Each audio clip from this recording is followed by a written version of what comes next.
You know those days where everything just tests you? Nothing big, nothing life altering, just those tiny little frustrating moments that poke at your inner peace. I had some of those moments this morning. And it was thanks to my gigantic ego. So it's Saturday morning, and my daughter has a meet today. So we knew it was going to be busy because it's a weekend and it's a regional event. And the place doesn't have a whole lot of seats to begin with. So as usual, I show up an hour early and I walk in, and it's already a little bit more busy than I had expected it to be. But there's still some seats left. So they're bleacher, stadium type seats. So I look around, I find my spot, and I walk up a couple rows and go grab a seat. I happen to have a couple water bottles on me, so I set them in 2 seats beside me to save about 4 seats for my wife and other daughter who's also coming. So I'm sitting there and watching time go by and watching more people shuffle in and the seats start to fill. 30 minutes go by and I check on my wife and she still hasn't left the house yet. So at this point, my ego's poking at me and it's starting to say, hey, keep these seats. You need them for your family. No one else deserves these seats. You were here early. These are your seats.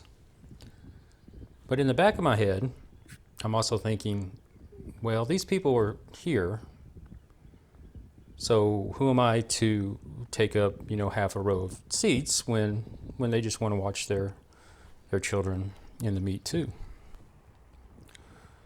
So I'm sitting there and my head's starting to race and my ego's poking harder and harder. And we're 15 minutes before the event starts and I check on my wife again and she still hasn't left the house. So at this point, no one's really bothered me or even asked me about the seats. But now, being 15 minutes before the event, more people are showing up and seating's becoming scarce now. So people start asking, is someone sitting there? And I politely say, yes, these are taken for my family. So now it's time for the event. The event's starting.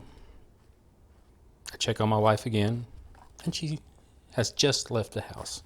Now, mind you, it's a 30-minute drive, so it's going to be at least 30 minutes, maybe 20 the way she drives, before they get there. So at this point, there's no seats left except the ones next to me. And at this point, I'm frustrated, I'm mad, my ego is out of control.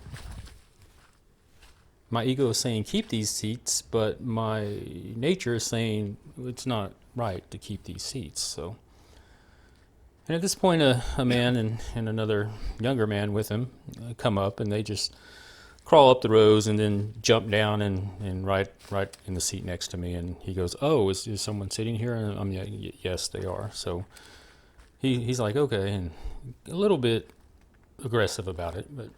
So he stands up, and I thought he was going to walk off, but he walks behind me and then sits down on my other side. Granted, there was no water bottle there, so it wasn't quite obvious that I was saving the seat, but it was about 3 inches of space. So, my nature of a person wouldn't sit down that close to somebody, but he plops his butt down and he slaps me on the back, not hard, just, that macho alpha male attitude and says something witty. He's like, well, I didn't see a water bottle here. And I'm like, well, someone is sitting there too. And so at this point, my ego's like, take this guy out. But my better half is saying, it isn't right. He needs the seats. Other people need the seats. They just want to watch their kids just like you do. I'm like, you know what? Just take the seats. But of course, this upsets me. And my ego feels like it lost the battle. So at this point, I'm frustrated that my wife hasn't shown up. And I'm frustrated that the place is so packed and this guy's basically sitting on my lap. So I gave him the seats and I walked off because I don't like being that packed in to crowds anyway. So, and I was upset and I wanted to go cool off. I knew I had some time before my daughter's match. So the place we were at had some nature trails. So I went to walk the nature trails and just kind of calm down with all intentions of being back before my daughter's meet.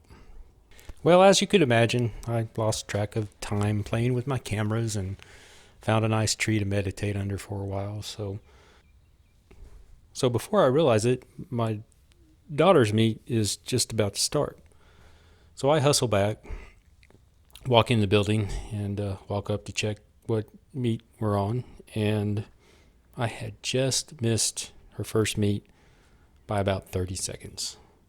So I'm not terribly upset about missing her first event, but I was very disappointed that I let my ego get the best of me, and which caused me to miss my daughter's meet. In Buddhism, there's a concept called anatta. Simply put, anatta is a belief that the ego is a persistent illusion, and we suffer because we try to protect and please a self that actually doesn't exist. So my frustration this morning came from attachment. I was attached to this specific belief of an outcome, this belief that I would be the prepared dad and save seats for my family. And when my ego's expectations didn't come true, I suffered.